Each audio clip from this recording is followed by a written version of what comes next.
সূরা বাকারা আয়াত ৬ ও ৭। অর্থ ও বিবরণ।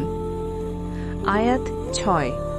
অর্থ: যারা অবিশ্বাস করেছে তুমি তাদেরকে সতর্ক করো বা না করো, তাদের পক্ষে উভয় সমান, তারা বিশ্বাস করবে না।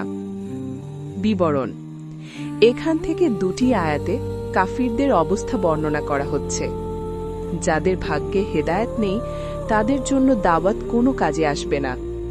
রাসূলুল্লাহ সাল্লাল্লাহু আলাইহি ওয়াসাল্লামের বড়ই আশা ছিল যে সবাই মুসলিম হয়ে যাক, এবং সেই অনুপাতে তিনি প্রয়াসও চালিয়ে যাচ্ছিলেন। কিন্তু মহান আল্লাহ বললেন, ঈমান তাদের ভাগ্যেই নেই। এরা এমন কিছু বিশেষ লোক ছিল যাদের অন্তরে মোহর মেরে দেওয়া হয়েছিল, যেমন আবু জাহল এবং আবু লাহাব প্রভৃতি। নচেত তার দাওয়াত ও তবলীগের মাধ্যমে অসংখ্য মানুষ মুসলমান হয়েছিল। আয়াত ৭। অর্থ: আল্লাহ তাদের হৃদয় ও কানে মোহর মেরে দিয়েছেন, তাদের চোখের ওপর আবরণ রয়েছে এবং তাদের জন্য রয়েছে মহাশাস্তি।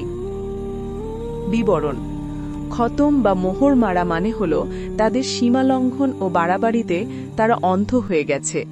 মুজাহিদ রাহ বলেন, পাপ মানুষের অন্তরে চড়ে বসে, তাকে চারদিক থেকে ঘিরে নেয়।